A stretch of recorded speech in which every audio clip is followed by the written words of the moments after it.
नमस्कार साथियों, मैं कैमूर से संजय कुमार आपके बीच फिर से हाजिर हूं। साथियों, आज एक बहुत ही महत्वपूर्ण विषय पर हम चर्चा करने जा रहे हैं। ठीक है, क्योंकि दोस्तों हम लोग रिटायर होंगे, सब लोग आज नहीं तो कल रिटायर होना है सबको।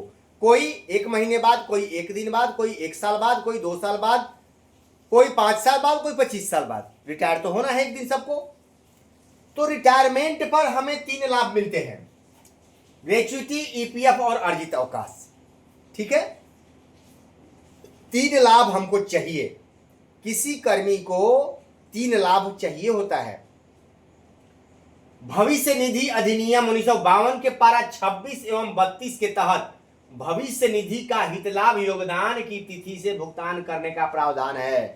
बंधुओं, जो ईपीएफ की बात करते हैं उसमें पारा 1952 के पारा 26 एवं 32 के तहत भविष्य निधि यानी ईपीएफ का लाभ योगदान तिथि से देना होता है। वही ईपीएफओ ने निकाला था लेटर, आपको याद होगा कि नियुक्ति तिथि से देना है।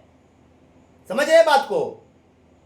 नियुक्ति तिथि से देना है इनको, ये आप जान लीजिए।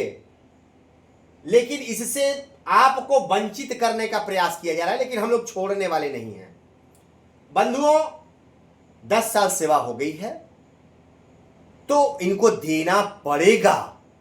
बस लड़ाई लड़ने वाला ईमानदारी से चाहिए। अब इसमें क्या है बंधु, क्योंकि हम अगर रिटायर हो गए हैं, हम अगर नौकरी में हैं, क्योंकि सेवा के बाद का लाभ होता है ये, तो हमारी बातें उतनी अच्छी से नहीं सुनी जाएंगी। अगर एक रिटायर्ड व्यक्ति केस करता है तो उसकी बातों पर संज्ञान न्यायालय तुरंत लेता है। बात समझिए, तुरंत संज्ञान लेता है न्यायालय। तो मैंने सोचा कि क्यों ना हम जो रिटायर्ड हो गए हैं, जो सेवानिवृत्त हो गए हैं मेरे बड़े भाई, क्यों ना उनसे ही हम केस करवा दें। न्यायालय में हम अर्जी दिलवाते हैं और हम लोग निश्चित तौर पे जीतेंगे। ये डेट ऑफ ज्वाइनिंग से 52 के पारा 26 एवं 32 के तहत डेट ऑफ ज्वाइनिंग से ईपीएफ का लाभ देना होगा।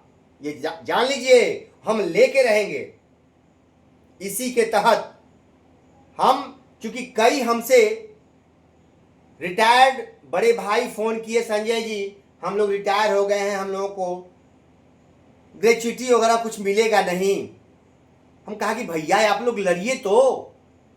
अरे भैया, हम लोग 13 जगह 13 छिटाए हुए हैं, हम लोग नहीं, कोई बात पे भरोसा हम लोग के नहीं कर पाएगा। भैया आप आगे रहिए, हम लोग जैसे कहिएगा तैयार हैं, आपके ऊपर भरोसा है। भैया ठीक है, मेरे ऊपर भरोसा, लेकिन अपने आप पर आपको विश्वास होना चाहिए। अपने आप पर पहले भरोसा कीजिए। हम तो अकेले लड़े, हम तो किसी के भरोसे नहीं थे, स्वयं को डेवलप किए। हम आज 6 महीने से श्यामपट पर समझा रहे लोगों को, आपको मजबूत कर रहे हैं कि भैया आप मजबूत हो जाओ, स्वयं लड़ना सीखो। कोई नेता की आवश्यकता नहीं हमको, मार्गदर्शक होता है। मार्गदर्शक आप मेरे हैं, मैं आपका हूं। ठीक है, तो हम लोग लड़ लेंगे, कोई लड़ाई लड़ लेंगे। तो ये पारा 26 एवं 32 के तहत भविष्य निधि यानी ईपीएफ का योगदान तिथि से भुगतान करना होता है, उसकी लड़ाई हम लोग छेड़ने जा रहे हैं। ठीक है, जो रिटायर्ड बंधु हैं वो ग्रेच्युटी का अधिनियम 1972 के तहत 5 वर्ष की सेवा पर ग्रेच्युटी 5 वर्ष अगर आपने सेवा कर ली तो सरकार को देना होगा। कोई कंपनी है उसको भी देना होगा। एलआईसी के बंधुओं को मिला हुआ है, तो हमको क्यों नहीं मिलेगा? एकदम मिलेगा। लेकिन लेट हो रहा है कि ये केस संघ किया हुआ है, संघ के तहत लोग चला रहे हैं, सब धंधा चल रहा है, तो चलने दीजिए। लेकिन अब हम लोग जो रिटायर्ड बंधु करने जा रहे हैं, बहुत सारे बंधु अब जुड़ गए हैं और हम लोग करने जा रहे हैं, तो अब हम लोग इसको भी लेके दिखा देंगे। शिक्षक नियोजन सेवा शर्त नियमावली 20 की कंडिका 20 उपकंडिका 6 में 120 दिनों की अर्जित अवकाश संचित करने का प्रावधान है, जबकि नियमित कर्मियों को 300 दिन का इस पर भी हम लोग अर्जित अवकाश ये भी देना होगा, इसका भी लाभ देना होगा। ये तीनों सेवांत लाभ सरकार को देने होंगे हम लोगों को, ठीक है। और इसके लिए हमने बिगुल फूंक दिया है, हमने लड़ाई का शंखनाद कर दिया है। और हम सभी नियोजित बंधुओं से आग्रह करते हैं कि उनके जानकारी में जो भी रिटायर्ड बंधु हैं, हम लोगों के ग्रुप में उनको जोड़े। रिटायर्ड बंधु को सेवानिवृत्त बिहार राज्य सेवानिवृत्त नियोजित शिक्षक समूह में उनको जोड़ने का काम करें और जोड़ करके हम लोग केस दायर करें समझ बूझ करके, और हम लोग केस दायर कर दें। वकील का चयन हम लोगों ने किया हुआ है, नहीं तो और बंधु जिनके पास वकील अच्छे हो तो वो चर्चा करें, हम लोग उस वकील को पकड़ लेंगे, कोई इससे दिक्कत नहीं है। हम लोग को लड़ना है। तो कहने का मतलब है कि जितने भी बिहार में सेवानिवृत्त शिक्षक हो चुके हैं वो हमसे संपर्क करें, हमारे नंबर पर संपर्क करें, या बिहार के नियोजित शिक्षक जो हैं, ग्रुप बनाए हैं संजय कुमार, कैमूर में हूं, आप जानते हैं, तो संपर्क करके एक समूह हम लोग बना दिए हैं और जुड़े।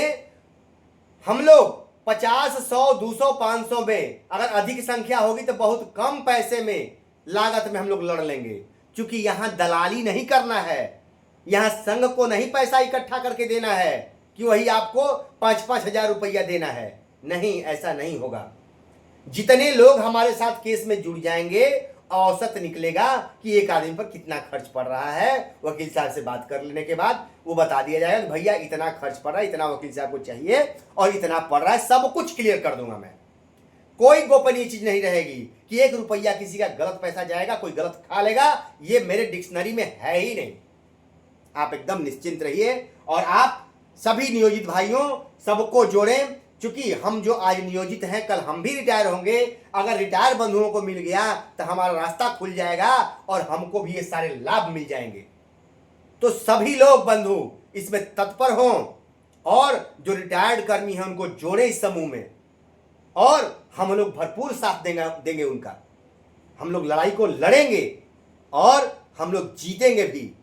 कल हम लोगों को भी ग्रेजुइटी से सारे लाभ हम लोगों को भी मिल जाएंगे।